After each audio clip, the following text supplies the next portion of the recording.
Hello there everyone, and welcome back to my basement. Fancy seeing you here. In one of the last few videos I made a video about the Canon 700D, which is an older DSLR from 2013. Sort of came into the landscape more in the sort of beginner to enthusiast level camera. And I talked about how that camera stacks up in 2021, and there was a lot of interest in the Blackmagic part of that video, in that people just wanted to know what kind of things this camera could do with Blackmagic installed onto the SD card. And I thought that the best way to talk about that further is just to make a follow-up video where hopefully I can actually iron out a few things. In this video I'm going to cover a brief history of Magic Lantern, what it is, who made it initially, how it works. Then I'm going to show you some sample footage from the camera, just so you can get a bit more of a grasp on what the camera can actually do.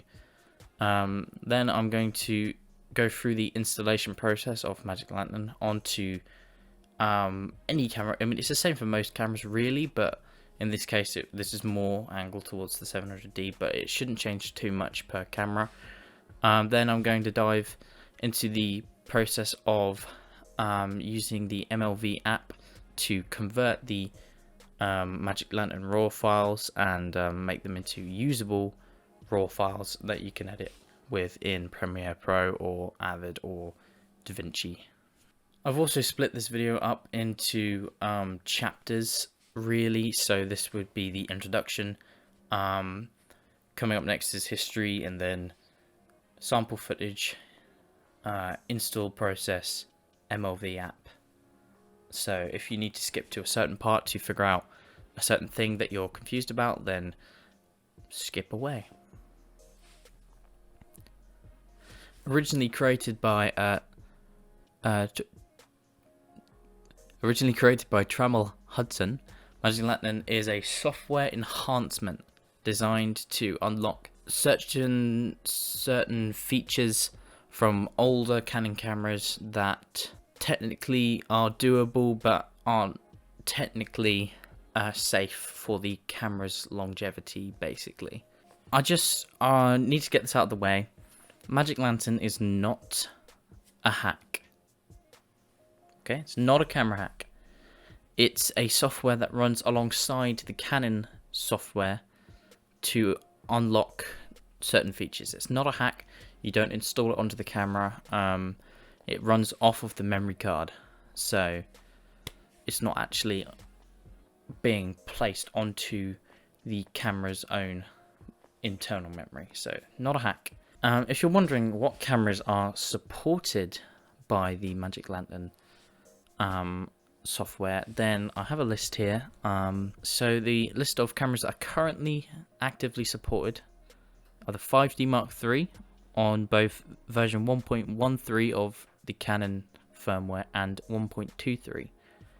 The 5D Mark II, the 6D, the 7D, 60D, 60DA, 50D, 700D, which is the Rebel T5i in across in the States, the 650D, which is the T4i, the 600D, which is the T3i, the 550D, which is the T2i, 500D, which is the T1i, the 1100D, which is the T3, and the EOS M.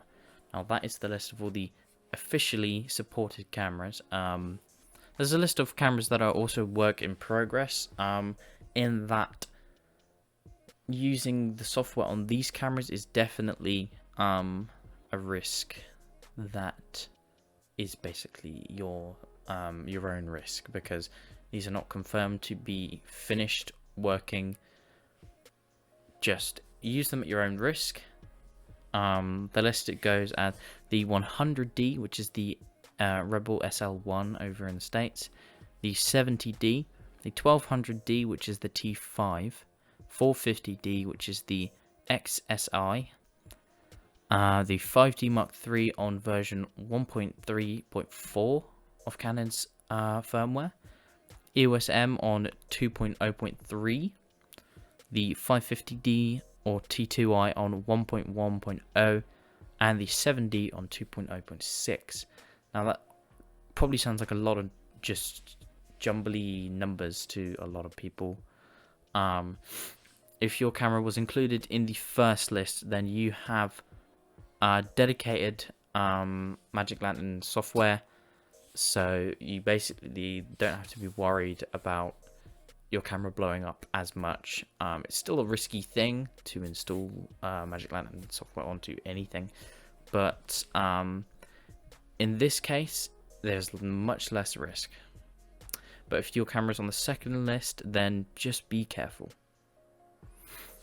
Of course, that list I just talked about is just for the official builds of the software.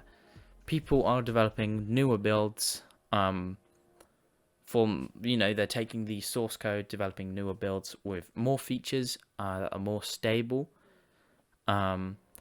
Obviously, make sure when you are going through the Magic Lantern forums, if you are going to delve into the experimental builds, just make sure you are trying one that is tried and tested and works. Because if your camera does blow up, it's not my fault, it's not Magic Lantern's fault, it's not the developer's fault, it's your fault.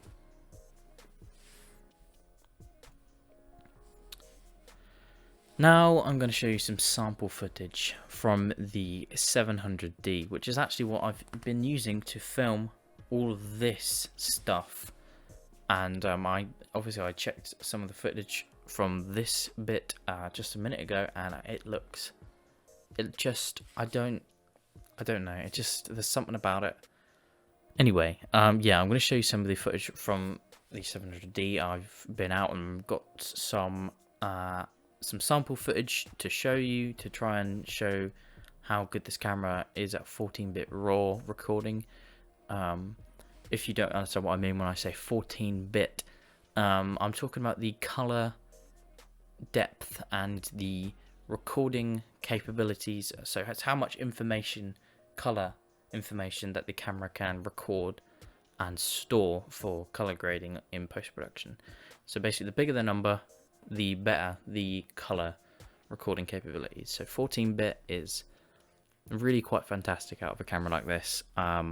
Just to set the record straight, this camera cannot record in 4K. I mean, on a very, very technical level, it can for a few seconds before the camera buffer just fills up instantly, but it doesn't record in 4K.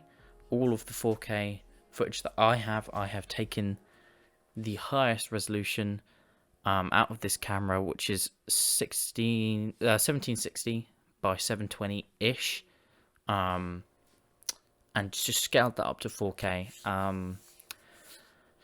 But as you can see, it all still looks wonderful. So yeah, I felt like I had to clear that up.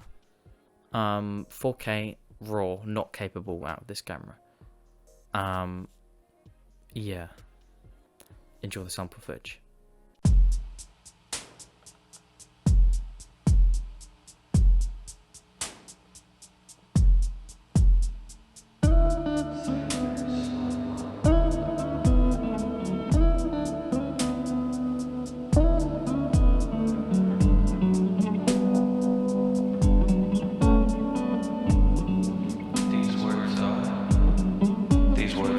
Shades of pink and they're on the diagonal.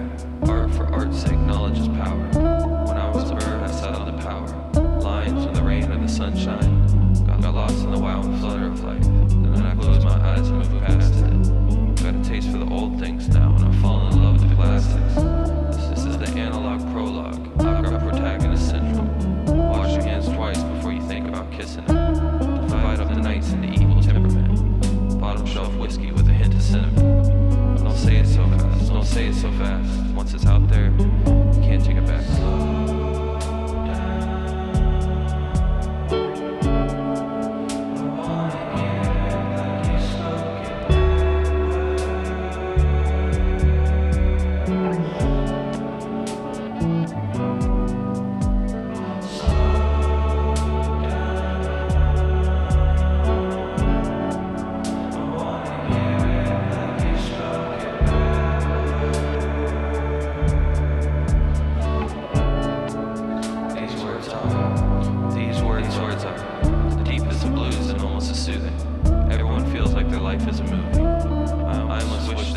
stop moving. I'm comfortably close and you see right through me. I painted a bird. When I was a bird, I loved to travel. Collected abstract sentences and put them together. Pinky swear that we'll spend time together. Indian giver, you think you're so clever, think you're so clever. Drink with your hands and share some with others. Crack screen, bad dreams, ripped sleeve. Take these pills out of your medicine cabinet. The story's fiction, it doesn't make it less tragic. It doesn't make it less tragic. Addiction just slow down.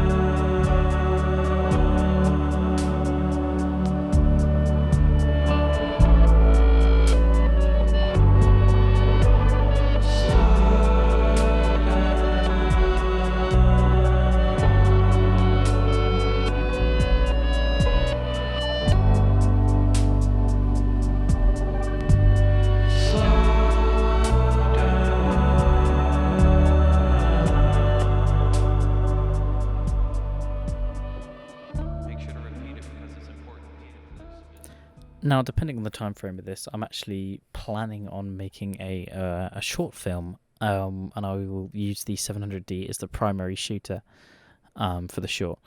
So I'm not sure how it's all going to work, but that could be out by the time this video is out or not. So it's, you know, look out for that if it's not out, and if it is out, I'll put it in the description.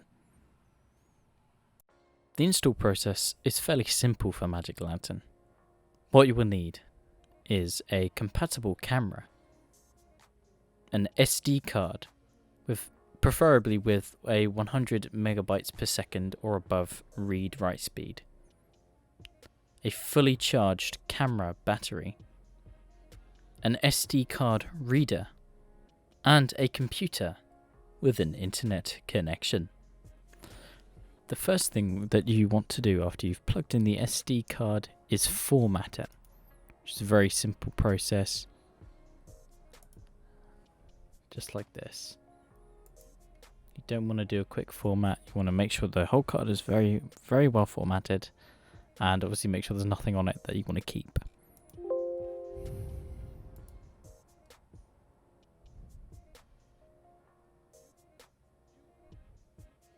This might take a moment.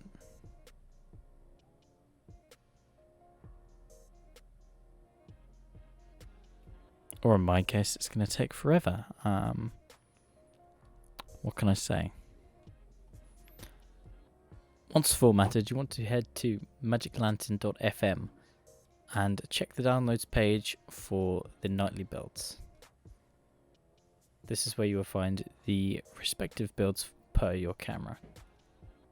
I've already sorted out the 700D download, which is in the description. But if you want to find the experimental 14-bit 4K builds, then you want to head over to the experimental builds. Here it is, depending on which camera you have. Something else to consider is the SD card overclock, which is a module for Magic Lantern. I can actually find the original download, so I have created a download link for the copy of it that I have. Now you want to make sure your camera is updated onto the latest firmware per what your camera requires. So for me, on the 700D, as you can see, I need to be on version 1.1.5. This changes per camera, so just make sure that you are on the latest firmware. If you're not, then there's probably tutorials out there for you to update your camera. Yeah. Once you've downloaded the Magic Lantern file here, you want to drag that onto your SD card. It should be the only thing on the card at this point. Then you want to extract the file onto this card, like so. Now delete these files. Delete the zipped file. Now you want to head into ML, into modules, and this is where you want to place the SD card overclock.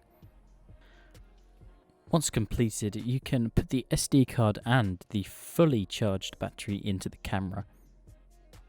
Then you want to head into the menu and find the firmware version option and select it. It looks like this.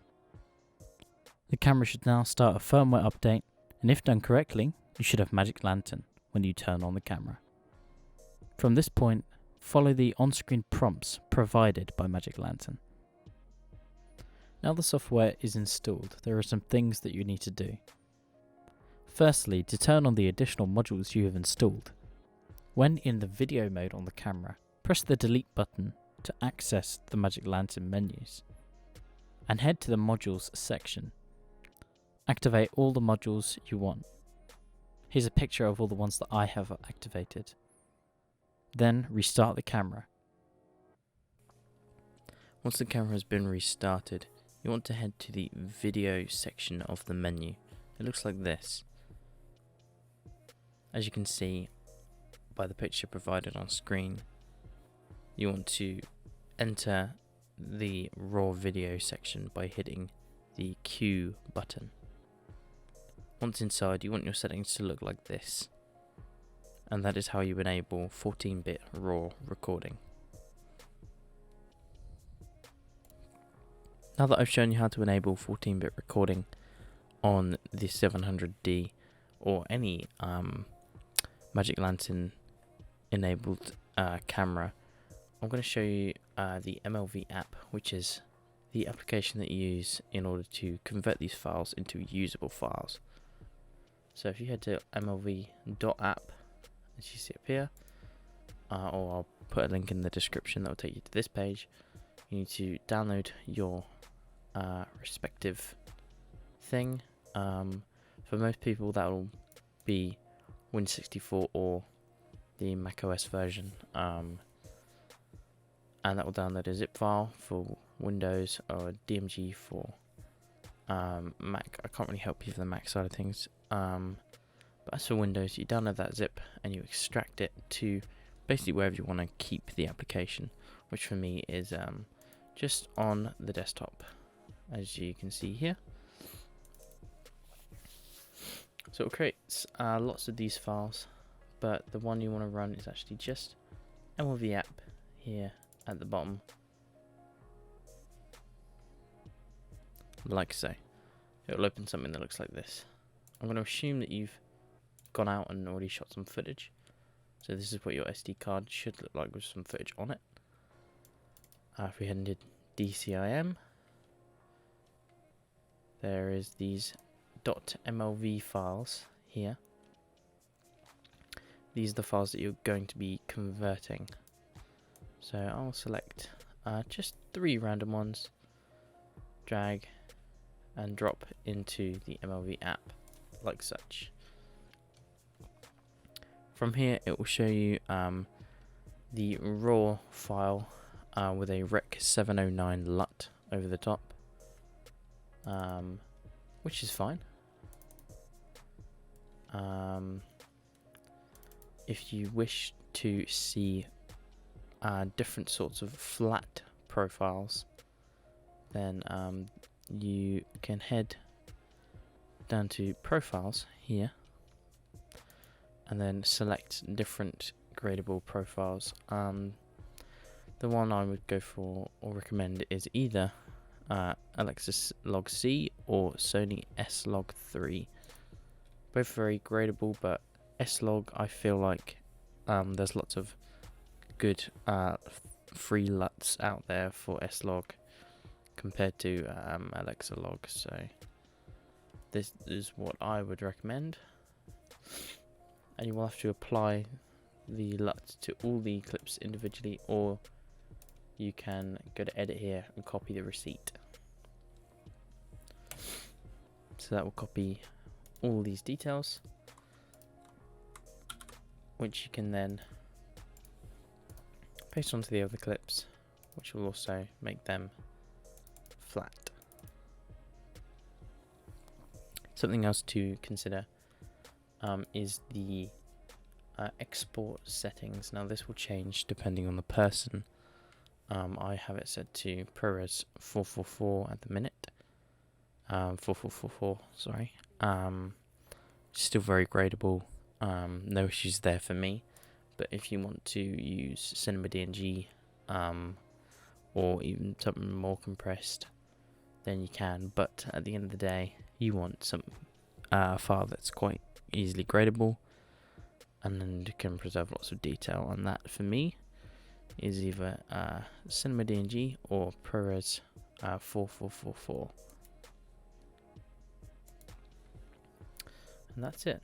Basically, select all the clips, and then you go export selected clips here, and export them onto your computer, and that is about it.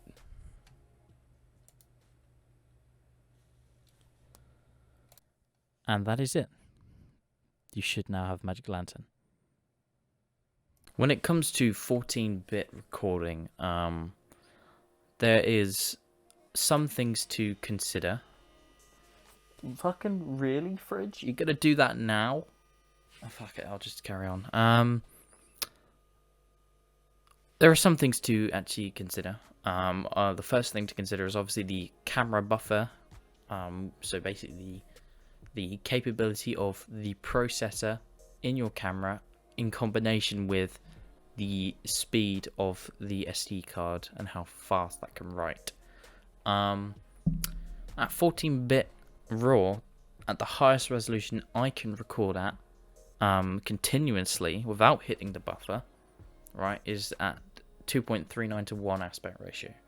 So that is about 1760 by 720-ish. And the reason it's the highest I can record continuously at is because technically the camera is not using the full sensor. It's using a widescreen aspect like you're seeing right now, which means I can continuously record without running into any buffer issues. But if I record 16 by 9, the camera is using more of the sensor, more resolution. The camera will actually stop recording after about 8 seconds because it can't handle the amount of information. Now, don't let that turn you off from Magic Lantern. It's all dependent on the camera that you're using, as well as the speed of the SD card, which if I had a faster SD card, maybe this issue wouldn't be a thing, but I just can't actually confirm or deny at the minute. So you know, that's down to you to experiment. You know, at a 2:3 aspect, which is sort of a bit squarish, I can't even record for 5 seconds. So I mean, you can obviously step down the bit depth of the recording. So you know, you've got 14-bit, 12-bit, 10-bit, and then you can do 11-bit compressed down to 8, which is what I recorded the last video in, to do it in 2:3 aspect. I wouldn't recommend it. Obviously you get less color depth, but the image still looks a lot better, and that's because you're taking the raw image from the sensor. Obviously the color depth thing is important, but if you just want a nice looking image and you really want to use the full sensor capability, you know, 12-bit, 10-bit might still be okay, you know.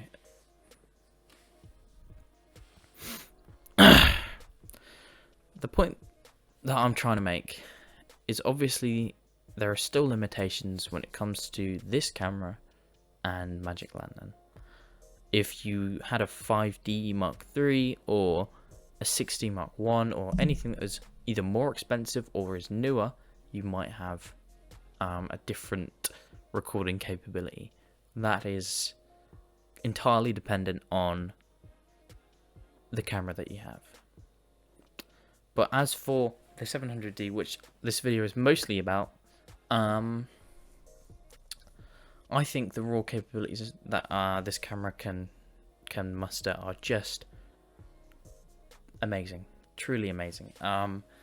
This is the type of camera that I could probably just have set up somewhere, ready to just hit start, and just have it as a sort of dedicated sit down talk rig, because I'm impressed. I think that installing Magic Lantern onto this camera, although it was risky, definitely paid off. I know I'll never go back. Yeah. Essentially, that's it. I've gone through a brief history. I've shown you some example footage. I've shown you how to install Magic Lantern onto the card for the camera. I've shown you how to use the MLV app to convert raw files into usable raw files. That's basically it. Yeah, I hope you enjoyed this video. It was an interesting one to make. I've not really made a sort of more informative video before, so hopefully you enjoyed it. Sorry if the noise of the fridge is really loud behind me. I just can't be bothered to sort that out. So yeah, I guess that's it. I'll see you in the next video.